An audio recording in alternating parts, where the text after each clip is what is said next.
Okay, Chapter 1, Lesson 1.4, Proportional and Non-Proportional Relationships. Okay, so here's the first example. Celine earns $16 per hour to babysit.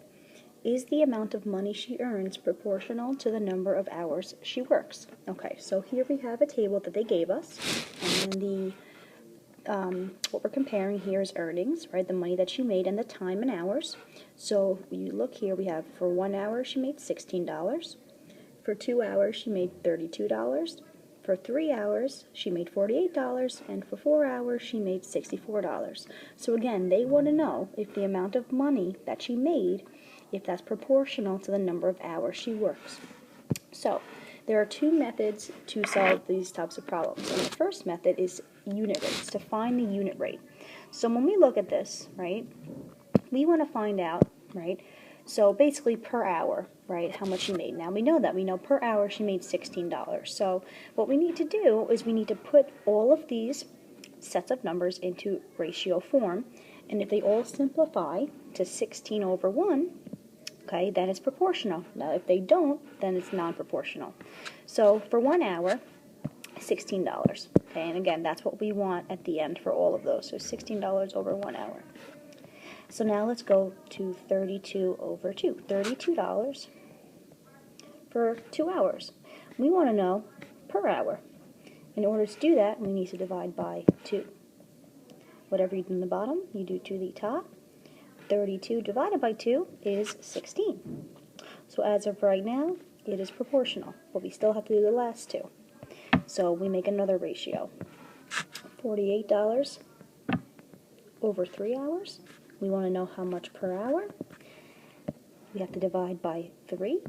Whatever you do in the bottom, you do on the top. 48 divided by 3 is also 16. Okay, so as of right now, it is proportional. So the last ratio that we make is $64 over 4. And we have to do the same thing. We have to see how much that is in for 1 hour. And in order to do that, we have to divide by 4 on the bottom and on the top. And 64 divided by 4 also comes out to 16. So since all of the unit rates come out to be 16 over 1 or $16 over 1, we know that the amount of hours she worked and the money that she gets per hour is proportional. So we're going to write proportional. Okay, so the second method is cross multiply. And that's all you do. Okay, so you look at what we have here. We look at the table, and we do exactly that. We cross multiply. So first we can start off with the first two sets of numbers. You don't have to, but that's what I always do. So we're going to cross multiply here. And we want to know if 1 times 32, and you write that out, equals 2 times 16. 1 times 32 is 32. 2 times 16 is 32 also. So as of right now, since they're the same number, same value, it is proportional. Let's try the next two. We want to know if 3 times 64 is the same as 4 times 48. 3 times 64 is 192, and 4 times 48 is also 192. So again, the values are the same. That means it's proportional. Now, you can also do this. If you want to try if 64 times 1 is the same as 4 times 16. That's interesting. 64 times 1 is 64. 4 times 16 is also 64. Okay, so again, all of these, if you cross multiply, will be proportional. So this answer, again, is proportional.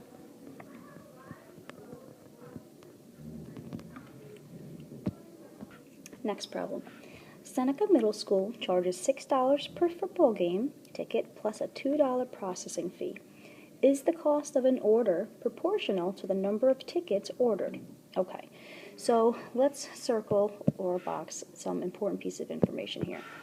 We know that the school charges $6 per game ticket, $6 per football game ticket, and they also, okay, have a $2 processing fee.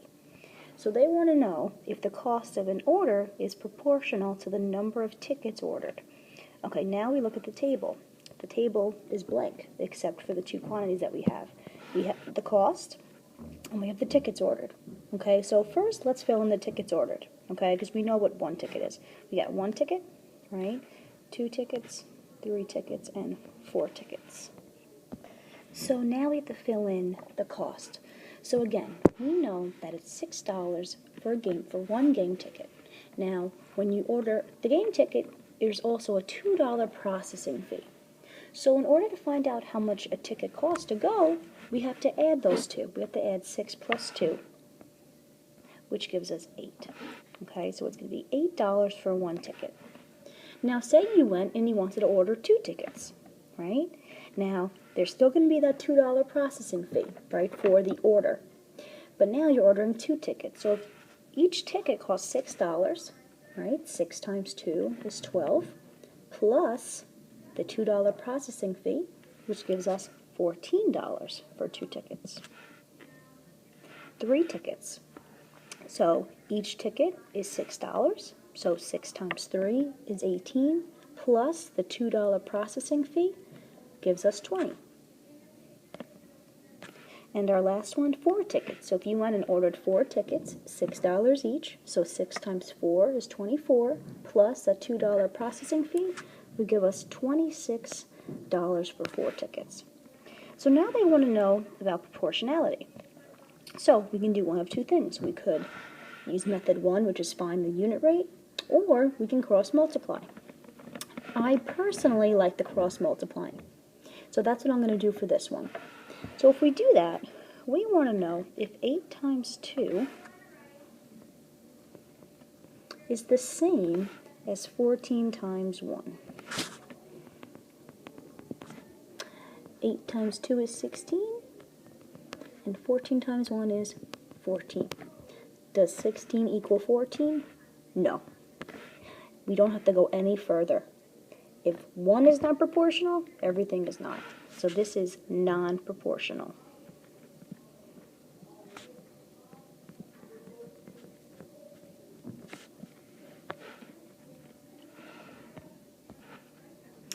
So example 3.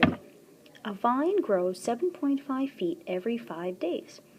Is the length of the vine on the last day proportional to the number of days of growth? Okay, so the time is already filled in for us. 5 days, 10 days, 15 days, and 20 days. So we know, right, from our information here, right, it goes, the vine grows 7.5 feet every 5 days. So on 5 days, right, the growth was 7.5 or 7.5. So in order to figure out how much it grew on the 10th day, right, we have to multiply 7.5 times 2, right? Because if it grows 7.5 more feet, we can multiply, or you can just add 7.5 plus 7.5. But let's multiply here on the side.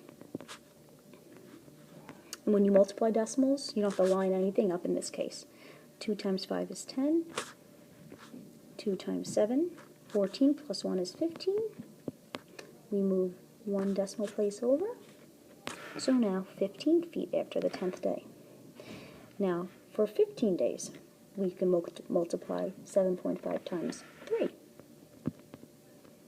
Or just add 7.5 to 15, whatever you prefer. 5 times 3 is 15. 3 times 7, 21. Plus 1, 22. Move the decimal over once. We got 22.5. And then we can multiply for the 20th day, right? 7.5 times 4. 4 times 5 is 20. 4 times 7 is 28, plus 2 is 30.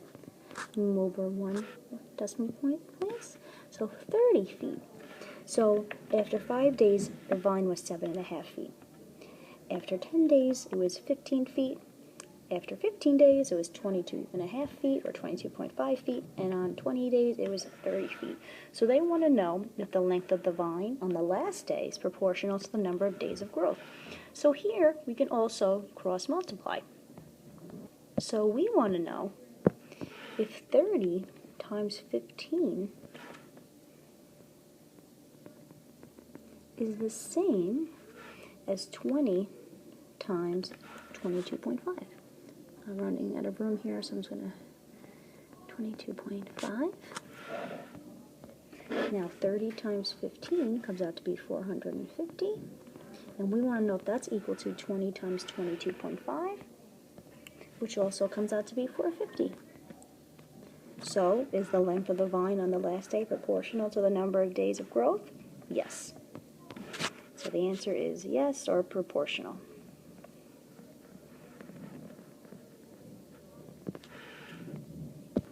Now with this one also, I want to explain how we would use the unit rate to find out how many feet this vine grew per day. Because we know how much it grew after 5 days, 10 days, 15 days, and 20 days. So we want to know how many feet it grew per day. So what we would do, we would take, right, each set of our values here, and we would make it into a unit rate. Okay? So since we want days, 1 day, right, we want our days to be in the denominator. So we're going to have length over days. And let's fill that in. So the length, right, was 7.5 and the days was 5. We want to know how much it grew in 1 day. So we divide by 5. Whatever you do in the bottom, you do to the top. So when you divide 7.5 divided by 5, you get 1.5. So it grew 1.5 feet, 1.5 feet per day. Now, since it's proportional, like we found out here, okay, we know that all of those unit rates would be 1.5. For example, right, 15 divided by 10 is 1.5. 22.5 divided by 15 is 1.5. 30 divided by 20 is 1.5. So each day this vine grew 1.5 feet.